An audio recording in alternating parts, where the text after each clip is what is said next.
ఇంకెవరిని అడిగినా తప్పకుండా అడిగాకు నాకేముంది అనుకుంటా బరాబర్ అడుగుతా, దానికి ఎవరు అతిథులు గారు. సార్, అసెంబ్లీ ఎన్నికల సమయంలో కొత్త ప్రభాకర్ రెడ్డి పైన దాడి జరిగినప్పుడు అప్పుడు వేళ్ళన్నీ మీ వైపే చూపించాయి, తెర వెనుక మీరున్నారని చెప్పినటువంటి ఆరోపణలు కూడా వచ్చాయి. ఆ రోజు అసలు ఏం జరిగింది సార్? ఇప్పుడు గవర్నమెంట్ వాళ్ళది ఉన్నదన్న, హరీష్ రావు మంత్రి పాపం యశోద కాడ ఎంత ఏడిచిండో హరీష్ అన్న మీరు చూసిర్రు, ఎట్లు ఉరికిండో కూడా చూసిర్రు మీరు.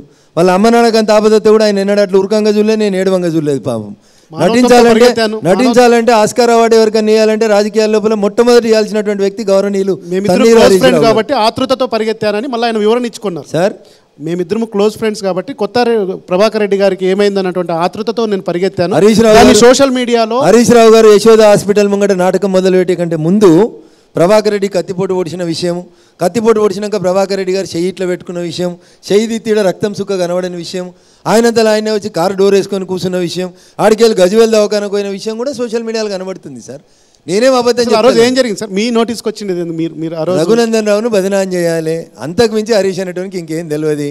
మోసం, నటన, డబ్బులు సంపాదించుడు, వంచనకి ప్రతిరూపం హరీష్ రావు, అంతకు మించి ఇంకా ఆయన గురించి నేను మాట్లాడాను. చేసే విషయంలో హరీష్ రావు సక్సెస్ అయ్యారని చెప్పుకోవచ్చు. ఎందుకంటే మీరు రోజు ఏడ్చిర్రు, రఘునందన్ రావు ఓడిచిండు, రఘునందన్ రావు ఓడిచిండు అని. నేను బీజేపీలో కండువా కప్పితే ఆ కాంగ్రెస్ అని ఫోటో తీసుకొచ్చి పొడిచిన ఫోటో తెచ్చి వెనక రఘునందన్ ఫోటో. కత్తిదాడి ఘటన ఏదైతే ఉందో కత్తిదాడి ఘటన అంత కల్పితం డ్రామా అని అంటారా మీరు? ఆయన కత్తిపోటు పడిన మాట వాస్తవం, పోలీసు వాళ్ళు ఎఫ్ఐఆర్ చేసిన మాట వాస్తవం. ఆ సంఘటనకి రఘునందన్కి సంబంధం లేదనేది కూడా అంతే నిజం.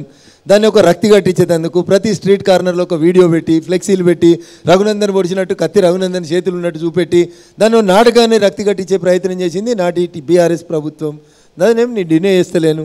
రఘునందన్కి 1% తప్పున్నా, రఘునందన్ నుంచి ఒక్క ఫోన్ ఆ పొడిచిన ఆయనకు పోయినట్టు గత 3 ఏళ్ల చరిత్ర ఉన్నా రఘునందన్ రావును ముద్దాయి పెట్టి జైలు వేస్తాడు హరీష్ రావు. లేదు కాబట్టి నేను కడిగిన ముత్యాన్ని కాబట్టి ఆయన ఎంత ఏడ్చినా ఏం కాలేదు. అక్కడ మీకు మెసేజ్లు పెట్టినట్టు కొన్ని స్క్రీన్ షాట్లు వచ్చినాయి.